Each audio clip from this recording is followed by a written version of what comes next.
Hola, bienvenidos un día más a mi canal. Ahora mismo estoy leyendo una biografía de Tesla, de Nikola Tesla, el inventor de la eléctrica, de Bernard Carlson. La verdad es que muy interesante, un personaje que siempre me ha atraído y bueno, un amigo me recomendó esta biografía como una de las más, no sé si veraces, pero más rigurosa, y la verdad es que es un personaje súper interesante. Bueno, hoy os traigo el resumen de lecturas de julio. Julio la verdad es que ha dado mucho de sí, por diferentes motivos he tenido mucho tiempo para leer, así que en total 10 lecturas, ¿vale?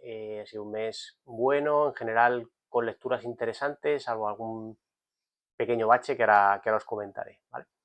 Empecé el mes con El infierno de los gemeres rojos, de Denise Afonso, novela de, bueno, no sé, no es una novela, es un ensayo en primera persona, un relato crudísimo del 2005, publicado por Libros del Asteroide, en el que nos cuenta su experiencia traumática entre los años 75 y 79 en Camboya, ¿no? Bajo la tiranía, bajo la dictadura genocida de los gemeres rojos. Denise Afonso, que era una mujer francesa pero de origen vietnamita, bueno, pues justo le pilló el conflicto, no pudo salir del país y a partir de ahí vivió en primera persona el exterminio sistemático al que fue sometido el pueblo camboyano. El libro es muy duro porque al final, más allá de las torturas físicas o psicológicas, realmente los mataban de hambre, ¿no? Entonces el relato, cómo va describiendo cómo la vida se le va escapando porque no tiene nada que llevarse el estómago, es realmente duro, cómo ve cómo su hija muere, ¿no?, entre sus brazos porque no tiene nada que darle de comer, ¿no?, y acaba muriendo. Es un relato desgarrador. Cuesta entender cómo el ser humano se puede degradar tanto, eh, cómo puede perder todos sus instintos sociales, de empatía, de caridad, ¿no?, de nada, como para llegar a exterminarlos, ¿no?, y quedar en manos, ¿no?, al final los gemelos rojos aprovecharon una situación que era la guerra de Vietnam junto con la Guerra Fría, era un sitio en el que experimentar y básicamente fue un levantamiento campesino que a priori buscaba acabar con la corrupción del régimen anterior, pero lo que hizo fue lucrarse a base de exterminar a todos los que no pensaban como ellos de una forma bestial, ¿no?, hasta llegar a 2 millones de muertos, uno de los grandes genocidios a los que no se da mucha publicidad, de los que no se habla, de los que no se ha hablado, a los que no se conoce nada en el mundo occidental, pero es uno de los más salvajes, ¿no? Para mí es una lectura obligada, por conocer el conflicto, por conocer el genocidio y porque el relato realmente llega, ¿no? Está escrito desde la tripa en una persona que lo sufrió, ¿no?, en primera persona, así que os lo recomiendo mucho. Cambié de tercio porque la verdad es que es un libro que choca bastante y pasé a Amanecer en la cosecha, de Susan Collins, novela de 2025. Sería dentro de los libros que ha escrito Susan Collins en el mundo, ¿no?, de los Juegos del Hambre, correspondería con la segunda novela, ¿no? Después de Balada de pájaros cantores, en la que se nos presenta el origen de Snow, ¿no? En este caso lo que nos cuenta es la historia de Highsmith, ¿no?, en sus juegos cuando él fue tributo, ¿no?, del distrito, y nos hace entender por qué Highsmith es como es, ¿no? Y es que es un libro cruel, en el que Highsmith es poco menos que un títere que está entre esa rebelión incipiente y ese estado dictatorial, ¿no?, del Capitolio. Si os gusta este género, a mí, que me gusta mucho, y Susan Collins, que para mí escribe muy bien, pues es libro entretenido de los que te debes, empiezas y no acabas, ¿no? No paras hasta que lo terminas. La historia está clara, creo que te ayuda a situar mucho los Juegos del Hambre, aunque creo que son autoconclusivos, y a entender ese personaje que queda un poco de refilón, ¿no?, en esas novelas, pero creo que es un personaje súper interesante con muchos matices como es Highsmith. Así que una buena novela para mí. Bueno, volví a Eduardo Mendoza con La verdad sobre el caso Savolta, novela del 83, que ganó el premio de la crítica, que creo que fue su primera novela, que se sale bastante del estereotipo de Eduardo Mendoza, ¿no?, de esa comedia un poco bufa, ¿no? De un poco de burlarse, ¿no?, de la sociedad, y que le ha dado continuidad en muchas novelas hasta quizás perder un poco el foco. En este caso está ambientada de nuevo en Barcelona entre la década de 1910 y 1920, ese periodo de entreguerras, y nos habla de Savolta. Savolta es un rico empresario que se ha lucrado básicamente de vender armas a ambos bandos, ¿no?, durante la Primera Guerra Mundial. Y bueno, la empresa está en ese impasse, ¿no? No hay ninguna guerra ahora mismo en ciernes, y bueno, la empresa empieza a tener problemas, ¿no? Y aparece un personaje siniestro como es Le Prince, que es en teoría un aristócrata francés con un pasado un tanto oscuro, que llega y empieza a merodear por el mundo de Savolta, básicamente para hacerse con el control de la empresa, ¿no? Él es un tío con una ambición desmedida y que ve en la empresa de Savolta y en la familia de Savolta un buen objetivo para su rapiña, ¿no? Más allá de esta historia novelada, creo que Eduardo Mendoza aprovecha para hablar de ese periodo de entreguerras, de las huelgas obreras que empezaron a tener lugar, de cómo impactaban en los empresarios, de cómo se resolvían, cómo funcionaba el periodismo en esa época, ¿no? Y bueno, tenemos un personaje que es Javier Miranda, que es un poco el cabeza de turco con el que Le Prince va a ir jugando durante toda la novela. Es un joven inocente, lleno de ideales, ¿no? Y Le Prince le manipula perfectamente. Y luego tenemos a María Coral, que es una artista gitana, eh, que vive un poco, sobrevive, ¿no?, pegándose a Le Prince y haciendo un poco lo que él le manda. Bueno, la historia se enturbia, hay asesinatos, hay pasión. Bueno, es una novela interesante. Si os gusta Eduardo Mendoza, os va a gustar. Si no os gusta porque estáis pensando en ese género del detective anónimo, creo que es una novela interesante, en cualquier caso. Continué con Markus Zusak. Recordad que es el autor de La ladrona de libros, que me encantó. Cartas cruzadas es en esta ocasión el libro que he leído, novela de 2002, que es una novela bastante diferente a cualquier cosa que hayáis leído. En ese sentido, creo que Zusak es muy ingenioso y esta novela lo es. Tenemos un personaje central, casi único diría, que es Ed Kennedy, que es un joven que es taxista, que tiene 20 años, no tiene ningún tipo de ambición en la vida, se dedica, bueno, pues a conducir el taxi y a beber cervezas con sus colegas, básicamente.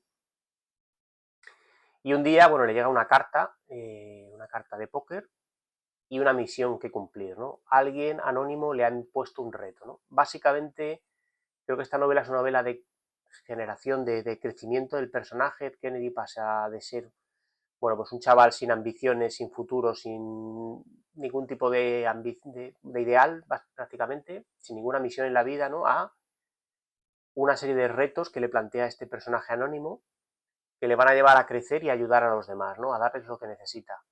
Eh, y este darles lo que necesita puede ir desde enfrentarles a sus miedos, darles un apoyo moral o un apoyo afectivo, ¿no? Es una novela muy intimista. Creo que te atrapa porque al final los casos son muy interesantes, muy cercanos, muy de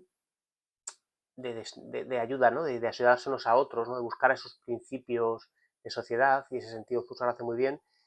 Y el personaje a su vez va creciendo y se va ayudando a sí mismo, ¿no?, que creo que es un poco el objetivo final, ¿no?, ese personaje que empieza así deconstruido y acaba siendo una persona con un rumbo claramente marcado. A mí me ha gustado y me ha sorprendido. Ya os digo que es un estilo diferente y un argumento muy original. Luego pasé a Las edades de Lulú, de Almudena Grandes, novela del 89, creo que es su primera novela. No había leído nada de Almudena Grandes y la verdad es que ha sido un chasco. Un chasco porque, para mi gusto, la novela es demasiado cruda, ¿no?, demasiado explícita. Nos habla de Lulú, una niña, porque empieza siendo una niña, que tiene unos instintos sexuales muy desarrollados y básicamente a través de Pablo, bueno, pues se va introduciendo en el mundo del sexo, ¿no? Más allá de las connotaciones, y ya sé que vamos a decir esto es una novela, pero para mí hablar del sexo en un menor no me gusta, la verdad, me desagrada. Más allá de esto, ¿no?, del hecho de que Lulú es una menor cuando empieza a mantener relaciones con un adulto, ¿no? Y ahí eso a mí, sinceramente, no me gusta, aunque sea una novela. Eh, más allá de eso me parece que es demasiado explícita, ¿no? Por momentos, a mí personalmente me parece una novela a la que le sobra crudeza. Y eso me ha llevado a terminarla, pero a decir, no me ha encajado nada, ¿no? Me parece excesiva, soez, desagradable por momentos, ¿no? Así que al final pierde un poco el sentido de la lectura, no sabes qué quiere contarnos Almudena Grande, si es simplemente una explosión de creatividad, si es una explosión de libertad sexual o no sé qué es, pero a mí no me ha gustado, sinceramente. Vale, continué con Nosotros, de Jenny Zamiatin, novela de 1920, he leído la edición de Akal, y bueno, es una gran distopía, la verdad, sobre todo por el año en el que está escrita, ¿no? Es precursora de las grandes, ¿no? De 1984, de Un Mundo Feliz, de Rebelión en la Granja, creo que todas bebieron de Nosotros.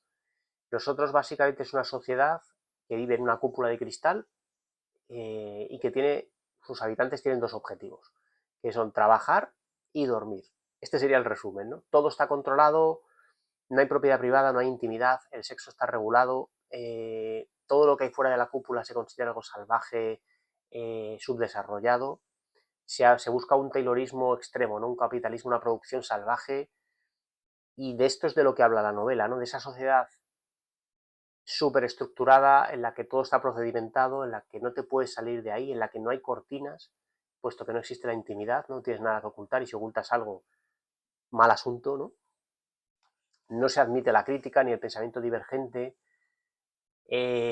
una sociedad totalmente totalitaria, ¿no? En ese ambiente, en ese caldo de cultivo, está un personaje, los personajes no tienen nombres, tienen siglas, en este caso T-503 es un científico que ha desarrollado una nave espacial, un cohete con el que van a llevar, ¿no?, este ideal de sociedad al universo, ¿no?, al espacio exterior.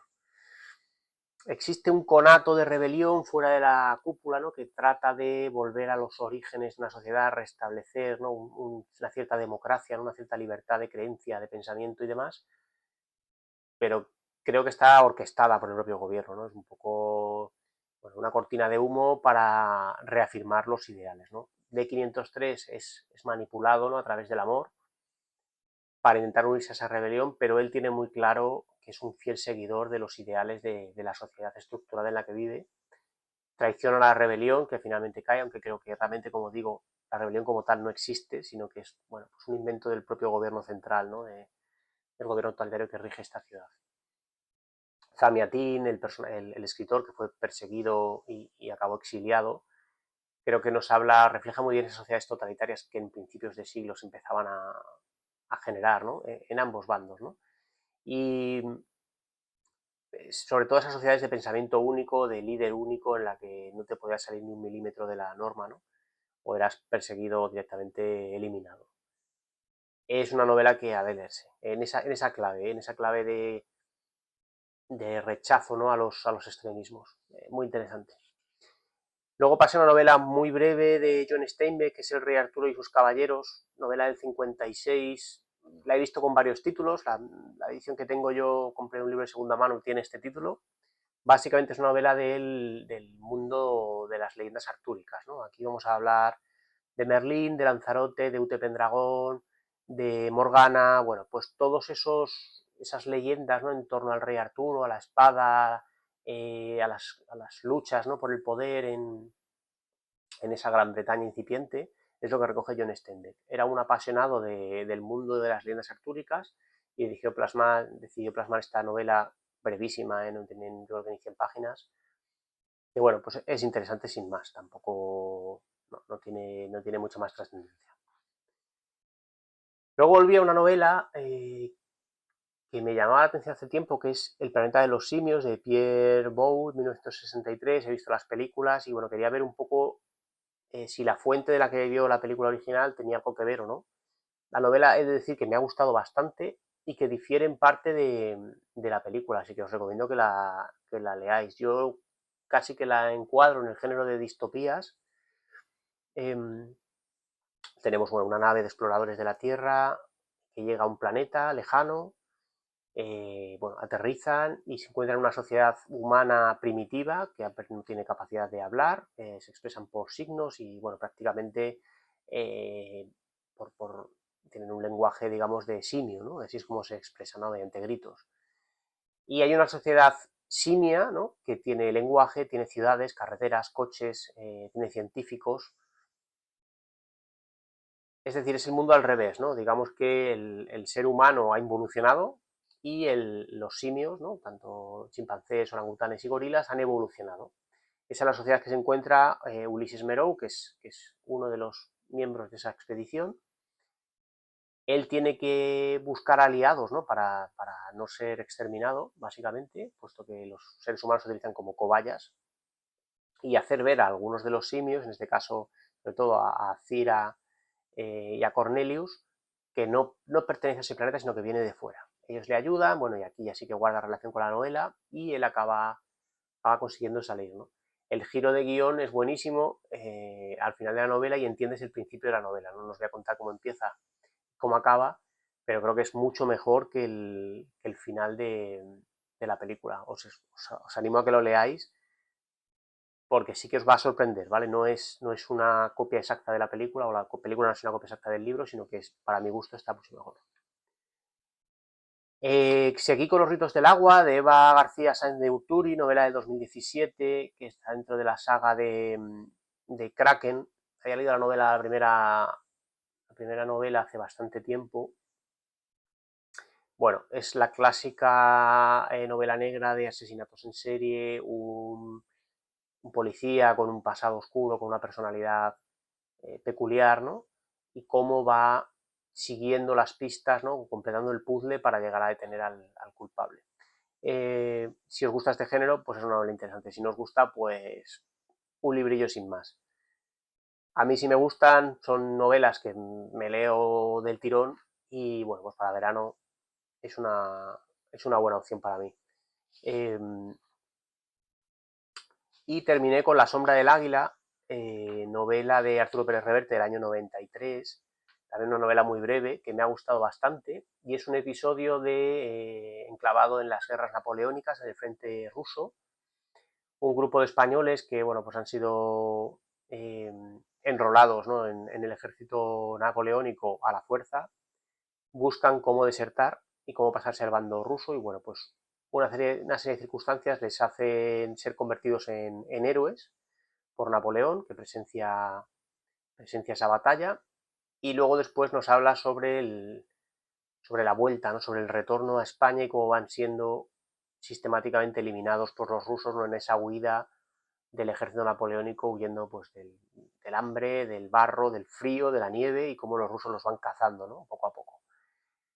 Ya digo, es una novela histórica interesante que narra ese episodio de esos españoles que acabaron combatiendo, ¿no? Y cómo volvieron, una mano delante y una detrás, y los pocos que volvieron. Así que nada, en resumen, el mes de agosto para mí ha sido o sea, el mes de julio, perdón, ha sido un buen mes de lecturas. Salvo las edades de Lulú, creo que el resto me han gustado. Destacaría seguramente eh, Cartas Cruzadas y El infierno de los Gemeres Rojos, quizás sean los que más me han gustado. Y nada más, bueno, y nosotros. Y nada más, decidme qué habéis leído vosotros en julio, qué os parece, si habéis leído estas novelas, qué os han parecido, si coincidís con mi criterio, qué opináis de las edades de Lulú, que es la que menos me ha gustado, del enfoque de la autora. Y bueno, nada más, dejadmelo en comentarios, suscribiros o dadle a like y nos vemos en el próximo. Adiós.